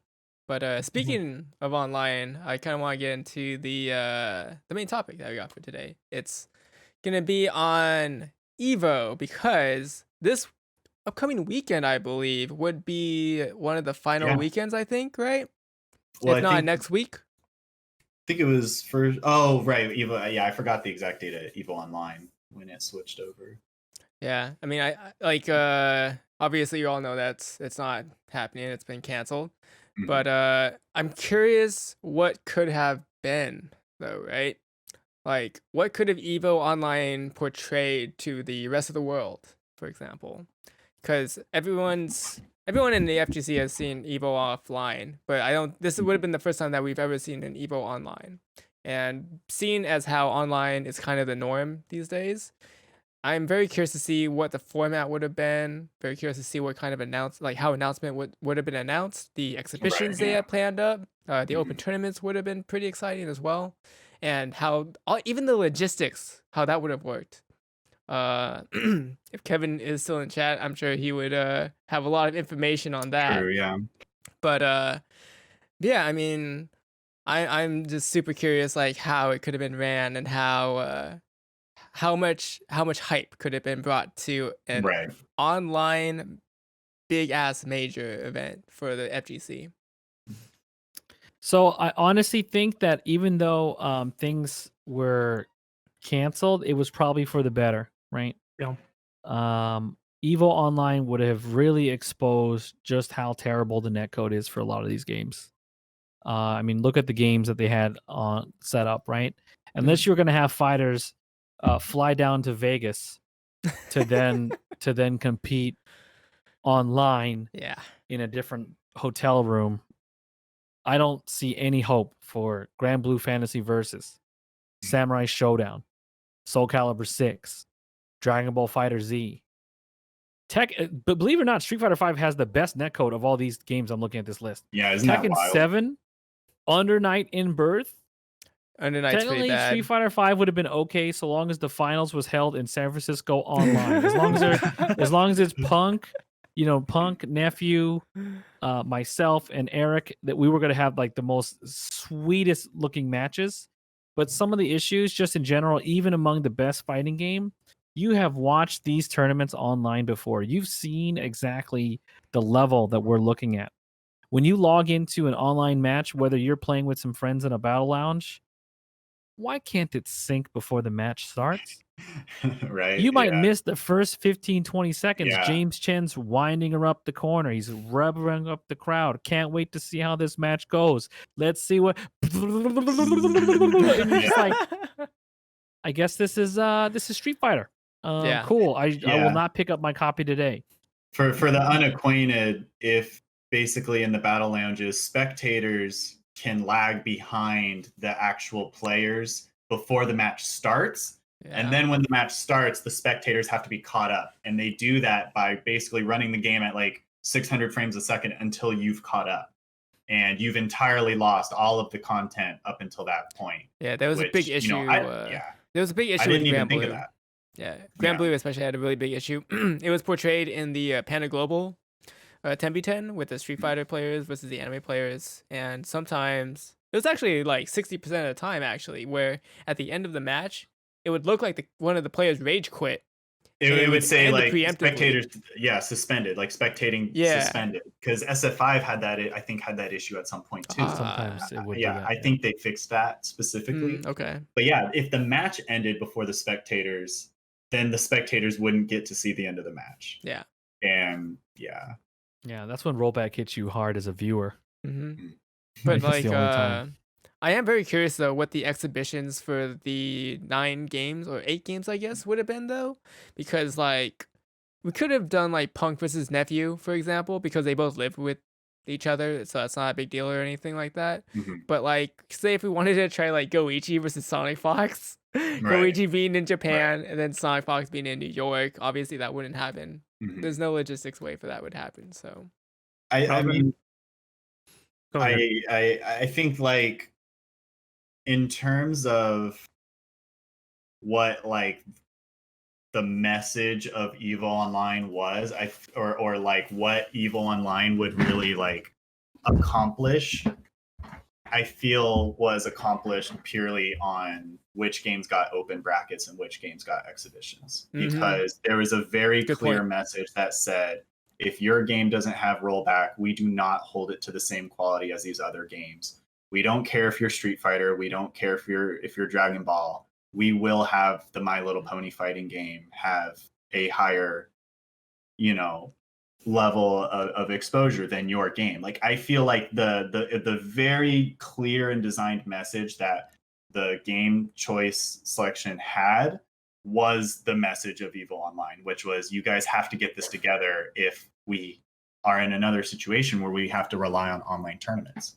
And I feel like I think it's still cool that they were like, okay, if you don't have rollback, you get exhibitions instead because there's content. You can still have, something to say that Evo happened on that year, but there is a very clear acknowledgement that we don't get to decide a Street Fighter Evo champ for 2020 because Street Fighter Online isn't the same thing. And I just feel like it was so directly acknowledged that I think that message should be appreciated and respected. It's a call out. Your game is not up to snuff for Evo. Mm-hmm. And then that message was quickly rescinded. Right? In what form? In Evo being canceled itself because of something. Yeah, but sure. it would have been awesome because you would have heard it over and over throughout that whole weekend or several weekends. Yeah, you would have heard it a lot. Yeah. You would have heard, rollback is so good. Rollback should be in every game. Rollback is this. Rollback is that. Like you'd hear that over and over. Instead, we have to only hear Say Jam, right? We only get to hear that guy talk about it. It needs to be one voice that says we will not play these delay games and stuff like that as much. Yeah, and I feel like a message like this from Evo is important because that's the kind of message that strikes through to the developer. It's not coming through a community of salty, angry gamers. It's not coming through a community manager they don't want to listen to. It's literally the biggest tournament in the world doesn't want your game anymore. And the games that they did want were either 5+ years old or indie games. And so, yeah, that's the kind of message that strikes straight to the developer. Like, hey, we've had an Evo main title for 10+, 15+ years. What happened? Yeah, I mean, I think it's a strong message regardless of like whether it happened or not, because like it definitely it's a call out to the developers to improve your netcode and make it not suck. Yeah, because that's what everyone wants, and Japan doesn't understand it. I have no idea why they don't want to put in rollback or GGPO into the games. Like, I guess it's a sense of pride or something. And it's not like Japan CFN is perfect either. Like, talk to Matty Pie about it. Like, yes, their matches are, on average, probably better, especially if they're playing on PC and such, right? But in general, watch Matty Pie stream, and he absolutely has similar frustrations as any SF5 player does. So it's not that the Japanese players don't experience the lack of properly implemented rollback. Like, they do. There does seem to be just other factors involved, because a lot of people think it's like, well, they don't feel it, and it's like they still feel it, and that's why it is really mysterious. Yeah, they feel it, Eric, but they don't feel it like Granblue, and they don't feel it like Dragon Ball, and they don't feel it like Tekken. The game just becomes unplayable at some point. I was playing some Granblue with a 3-bar connection or whatever it is, yellow. And all of a sudden you do a low sweep with Percival, and it's like frozen game. You feel like a spectator. You feel like you're locked out. And so it just, on average, SF5 is just way better. But is it the best? No, dude. Like Killer Instinct is like super good. Gold standard. Super Turbo on Fightcade. Fightcade, dude. The game from 1992, I can play with buddies from Europe. Yeah, Europe. That's how serious it is. Yeah, I'm getting upset playing Fightcade with my European friends because Street Fighter 2 is operating better than Street Fighter 5 when I try to play my neighbors. And like, I had to be like, dude, be real with me. Are you actually in Sweden right now? Like, just don't mess with me, dude. He's like, no, yeah, I am. Unreal. The technology has been there since 2010 onward. The technology's been there. Yeah, I think also, well, if they're not getting the message now, they will be very, very soon, seeing that Riot is coming out with their fighting game. So I think it takes a juggernaut like Riot to make people do things. I know it's had Riot's a Valorant game, where you shoot glue guns at each other, has affected Counter-Strike's ability to operate the same way, right? Some pros are moving from Counter-Strike to Valorant, even though there's no real dates for actual tournaments. Right. There's been a lot of movement just because of its existence, right? And so I've seen some footage. I know that the Riot has a new fighting game on its way, and it will have rollback because it involves the cannons. The cannons, yeah. The guys who invented it. Yeah, so like, and it's a AAA developer, right? So Japan, I mean, their time is coming. Like, and some games will just get rolled under the mud, right? Like, Street Fighter will have to adapt. It'll probably be the one that does better because they know it's coming. But other games may not get that same attention. So Arc System works, right? You can only crank out so many versions of Eunice before you're like, oh yeah, maybe we should work on that netcode portion. I think Like, Eunice oh actually yeah, is right now. I think they made an announcement that they're at least they attempting to did. do. Are you sure it wasn't like was it a person on Twitter was saying that, or was it like a?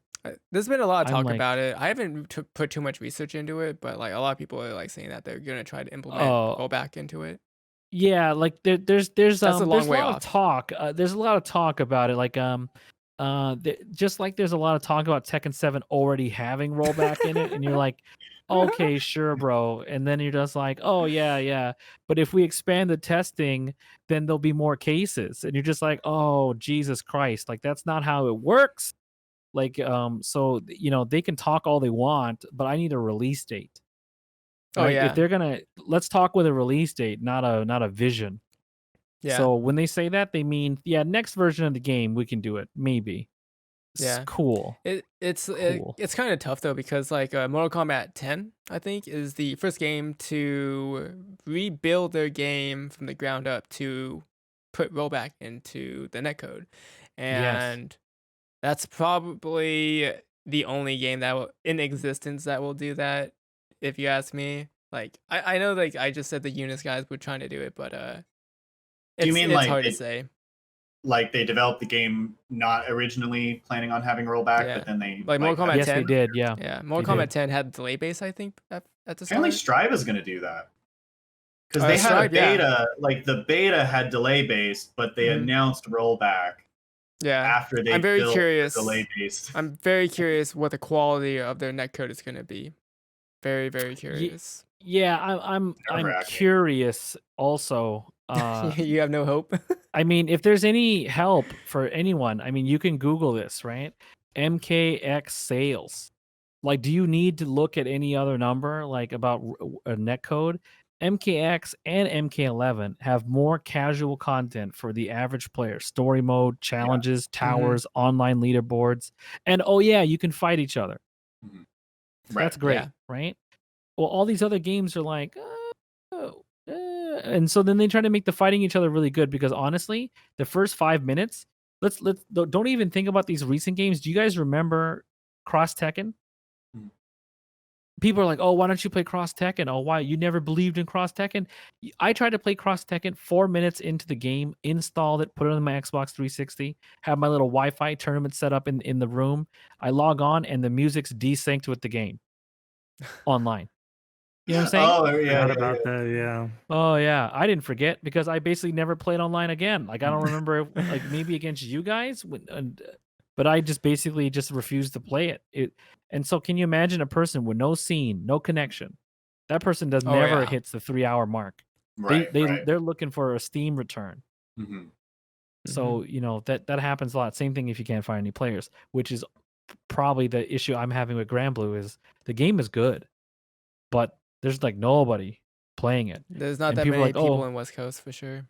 yeah, come to my 6-person Discord. Let's go play." I'm like, okay, sure. But I kind of want to grind on my own and then play, Like you need to have enough people. There are more people playing delay-based NBA 2K11, and like it's too much. Mhm. So they gotta do something about it. And Evo Online was a good opportunity to like kind of punch them in the face about it. But I think um who knows how long this COVID stuff is gonna go on. And I I can mean, only wish that things will change sooner rather than later. I would assume the Japanese companies are aware of how much the consumers like how much distaste that we have for the netcode in general by now. So that's why like Guilty Gear, Strive is like Arxis is trying to implement their own netcode and they're trying to create it as well. So I don't know what Capcom is doing. I would like to know, but who the hell knows what Capcom is doing?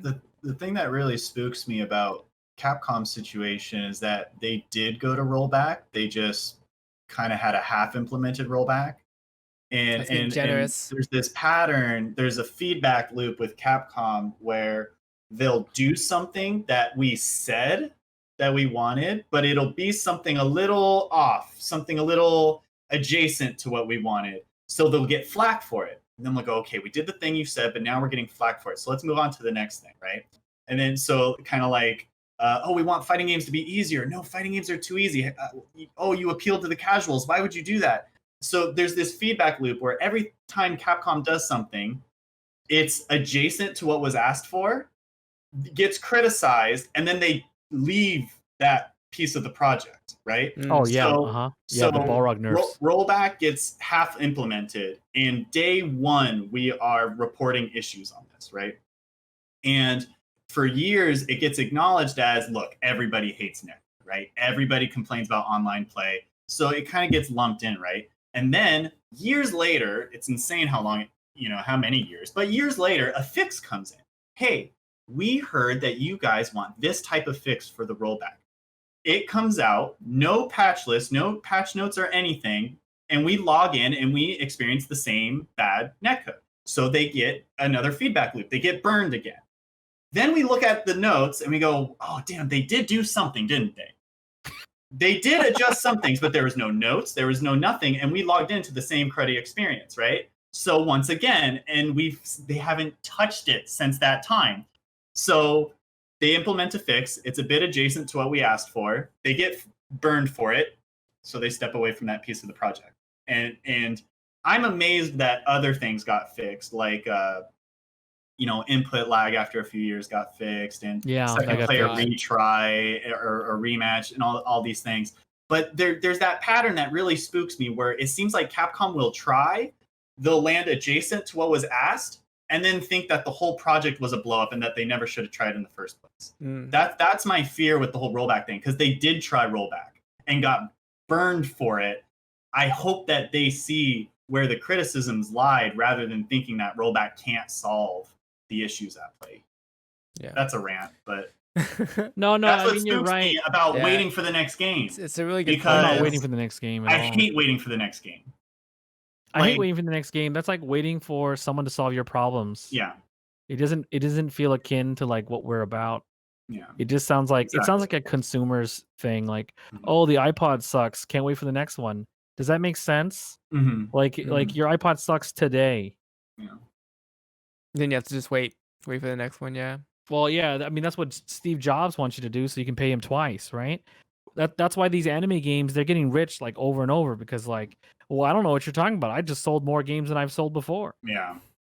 Oh, it's especially especially if the game is like based on an IP that's going to pump money no matter what, like a Dragon Ball or like games like that, where you go, look, a lot of people outside of the competitive community are attached to the IP. It's gonna sell. It's gonna sell. Like, yeah, Dragon Ball just kept pumping out Gokus. They don't give us. They don't care what we say. They're not gonna make up an Android 25 or anything. They're gonna go straight to Goku again. How many Gokus we got left? They're gonna start on Fire Emblem characters at some point. I mean, they got to do guest characters at this point. Goku from Universe 2. That's what they're gonna do. Power Rangers fighting game. Yeah, that thing has rollback. I forgot all about that shitty game. That game has rollback because it has Marvel's engine or something. You can clearly tell it has like Marvel's engine, and it has like rollback implemented on it or something and reskinned. I don't know why people are trying to ask me to play this game while they're literally pressing one button, infiniting somebody on the corner of the screen. Someone's like, "Oh, this looks really fun." Does it look fun? What if I was player 2, jackass? Yeah, that's definitely why I didn't try that game out either. But I mean, I hear it's a good game though. You probably gotta like Marvel in general to be a crossover tag team type of fighter in general. Like, it's not like we were Marvel 3 heads back in the day, I distinctly remember being very entertained by watching Marvel 3 though. Yeah. Oh yeah. As a spectator, it was wonderful. It was amazing. Yeah. It was the first like, I'll watch from over here kind of game, where it's like, you guys work out whatever insanity you guys have to work out. I mean, watch. the problem with Power Rangers, right? And I don't know what it's like for you guys, but very much like the National Football League, I don't see they need to take off their helmets. I can't see who. I can't see. Is that Jason? Oh, Right? yeah. Like which one are you? I can't tell. Is that Trini? Yeah, you don't know any Oh, of the no. characters. Yeah, Yeah. Where's my attachment? There might as well just be like toy soldiers in there. basically. Yeah, I that's have actually more. not a I have joke. more attachment to the Megazords though, because they have faces. Well, it's just it's a lack of identity for that game, and no one really can relate to it at all because they only have so many characters from for us who probably grew up with the old school Power Rangers. But Yeah, you got to be a Power Rangers fan if super you're gonna, fan. if you're gonna go deep on a Power Rangers fighting game. Yeah, I mean you're deep. You're Understandable. deep into the bag. I mean, you have like CD art from the first couple audios, right? The Power Rangers 1, Power Rangers 2. Yeah, but I don't know. I heard the game is fun. I still haven't really tried it out. I mean, we all were talking about the netcode, how godlike it is, but Mhm. but I mean, like talking about like what Brass was pointing out earlier, how Capcom kind of like moves away from failed experiments. Marvel Infinite, I think, had pretty decent netcode in comparison to 5. Yeah, and it wasn't even. I remember that Marvel Infinite, people were like the gameplay, like the gameplay. Look at the gameplay, and then apparently the online was quite good as well. It was just like every other variable to turn someone off. Yeah, everything in else about the terms game of, was total shit. Everything about the game was total crap. When people say look at the gameplay, I installed the game on my machine And you looked at the and game. I practiced it, and I was like, why am I able to tag out so easily for every single action? It seems like they don't want my character that's in the game to move. It wants it to be a fluid motion of just keep switching out all the time, no clear punishments and stuff. It looks cool, I guess. But the game didn't make any sense. Opposite. I think in general, if the Marvel players like the flow and the strategy and the gameplay, I would trust them on that. And I would just say that everything else in terms of how to present a video game was like so baffling from the very first trailer where we got to see everyone's faces and we just went, oh, so I do trust them. I do trust them. Steam numbers would represent that 30 of these people might be online any point on Earth at some point. Okay, I trust them every single day. I'm only speaking credit to the gameplay that the competitive community like approves of. Yeah, you're right. Sure. It's the thing about like Marvel Infinite and the trailer and everything that seemed so like hokey and so off about it really stems, in my opinion, from story mode in SF5, because SF5 drops and there's no arcade mode, no story mode. So people go, "Where's the single player content?" Survival mode, dude. Gee, oh my god, stop. And then so it's like, oh gee, we need to get single player content in there. So it's like, all right, let's do a story mode, right?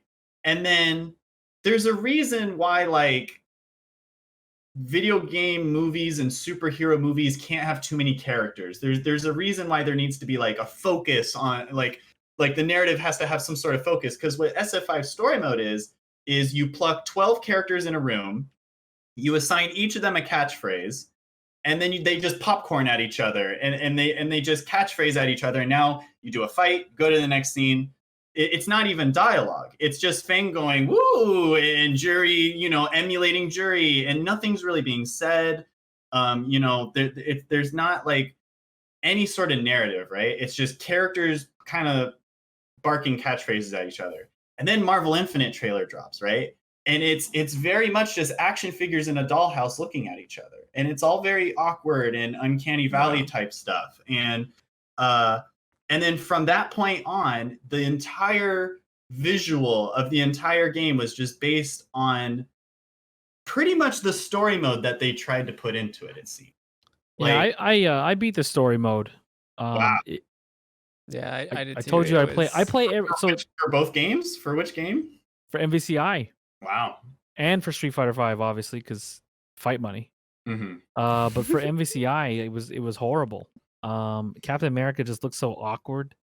He's been correct every game except for this one. Like visually, he's just so terrible. And I think the real thing that they needed to work on, like besides the horrible visuals, it just feels like it's like in its alpha stage, and it needed like 2 more years to get the graphics down. Like it got released way too early You're because talking about the game as a whole. the game as a whole. Because say that the combat was tolerable, right, and Marvel fans could handle it. Let's imagine that that's true. Then you can't handle Chun-Li looking ugly, you know? You can't handle Yeah. Cap like, "Oh, man, you're on steroids again, bro." Like, why, man? Like, there's just all these, like it's just so ugly. The game was so ugly, and it had no X-Men characters, so the expectations were like, you know, people expected Wolverine. I mean, he's been in the last 10 games. Yeah, So it's like shit like that. I was so surprised that someone greenlit that trailer for the E3 like PlayStation conference. Like that's crazy. It's like Martin mentioned their E3 crack pipe Dante. conference. That's killed Like me. I he's couldn't pretty good in believe the game. that. But yeah, I mean, if you want to try to get people more interested in your game, you got to put in stuff that already the existing audience are interested. How are you going to get more people interested in your product if your existing audience isn't? They committed so hard to the MCU side of like the current culture of movies and everything, where they're like, let's just make it kind of like an Avengers story arc with some Capcom characters, basically. And when most people, kind of like what Higashi's saying, is like you need to put something in there that sort of brings us to it, something that we've experienced before, such as X-Men characters, which everyone references. That was a huge missing part to the roster. It's the big elephant in the room when you're talking about the roster. But I even think that outside of X-Men, they didn't make exceptional choices to make that roster really feel cool. It literally looked like the cast list to the current MCU movies, but without the right movie game. but without rights to likenesses, or so you don't get the T'Challa likeness of these characters. You're getting something that has to be like designed and synthesized, so you get things like awkward looking characters that are very recognizable in the current movies that they're in. And it didn't feel like a Marvel versus Capcom game. It literally felt like Marvel Ultimate Alliance fighting game. Yeah, this That's is a like good way to put it. Yeah. Leo, you gonna say something or? Oh no, I was just thinking we might be coming up on time. Yeah. Oh yeah, pretty soon now. Yeah, pretty soon. But yeah, I mean, like we were saying though, netcode needs to get better. Evo Online would have been interesting if it happened. Leo was saying that it's better that it didn't, or you think it would have been like just a portray of how bad the netcode is. But yeah, Would have been great. Would have been great. Yeah, people were looking forward to it being bad. Yeah, a lot of people were. Yeah, like a train wreck. Yeah. But Leo is that company. But yeah. Oh yeah, coming up on time here. Let's see here. Brass, are you wearing a Hungry Human shirt right now? No, it's a rare moment. This is actually the new Capcom shirt that they just dropped. Oh really? You ordered that? Yeah, I already Wow. Yeah, I already got it. They made the announcement, and I told Halia immediately, and she bought it. So Nice. I like it. I think it's one of the coolest Street Fighter shirts that's come out. Oh in man, I years didn't get a and shirt. years, because just in my opinion, I missed whatever joke was said. By the way. I didn't get a shirt. That's all. I'll speak to my significant other Speak to yours about how she's not reading my mind and getting shirts for me. Hey, but no, I've got a rare moment where I'm not wearing a Hungry Human shirt. There you go, dude. There you go, dude. All right. Yeah. I mean, I guess one last thing. Brass was always known for wearing the Hungry Human stuff. Yeah. Was there like a big reason or a particular? Yeah. I mean, Hungry Human, for the unacquainted, it was a clothing basically a streetwear brand born within the FGC, made by Larry L. Smith, if you're all familiar. And it was basically like, it was called Hungry Human. It had a lot of ideas behind it of like motivation, always staying hungry. Like the hungry part was like the motivation kind of, right? And it was, it was like a streetwear brand that just had like a lot of ideals behind it about work ethic, consistency, determination. One of their most recognizable shirts is the self-sponsored shirt, because when in 2010, when SF4 blew up, the pipe dream that everyone had was, I'm going to be sponsored to play video games. And it was like, it was like less about playing the game and more about getting sponsored. Like the sponsorship itself was the trophy itself, right? So self-sponsored was just, I get myself here, I play games for me, don't fund my vacation. I'm here to play my video games, right? So there's just a lot of awesome ideals behind Hungry Human, so that's why I really attached itself to it. It also had great style, so I just bought out the collection and rotating it for years and years and years. So yeah, I remember always seeing you at every local you attended. You always see that hamburger. You always self-sponsored hat, classic hat. Yeah, it's all still around. You know, it's just this is literally a rare day where I'm not wearing one of those pieces of clothing. Yeah. I decided to wear my. Oh, you got it. That's a good one too. Yeah, that is a good one. Yeah, shout out to Hungry Human. I would like to I remember seeing the footsie cereal box shirt. I was like, I gotta have that. That was a lot of people's first shirt that they saw. Yeah, I think that was like Mike Ross who blew that one up. But yeah, guys, thanks for joining us on another episode of Ronin Rambles. Thank you, OneTimeHero. Thank you, Brass, and thank you, Joser, for coming in once again for the first Runback series. It's great that you guys were able to join us for 2 weeks in a row.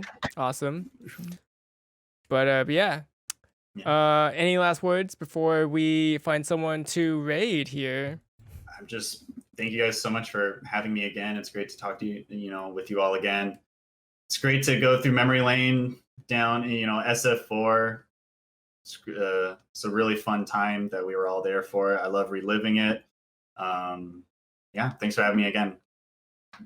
Yeah, and I was gonna say thank you, Higashi, for having us, and what you're doing here with this podcast. I think it's valuable, especially during this time. So thanks, man. Keep doing what you're doing. Yeah, and for me, I mean, as always, thanks for having me on the show. I think that there's a lot to be said, that there are need to be more content and content creators in the space, and I'm hoping that the work here inspires people to bring their stories forward. Maybe we can find a way to use Twit longer for good. Not just exposure, but storytelling and interesting, good memories that we've had that might build the community up, right? Because we want people to also know that besides the pedophiles, we do have some good players and good personalities out here. And I think that some of you guys are those people. So thank you. Yeah. Use Twitter for good and use it as a way that you want to connect with people, not as a way to bring people down. All right. We're going to raid. Oh, Mr. Chan just went live, but we can't do that because he just went live. All right. We're going to raid AM Kid.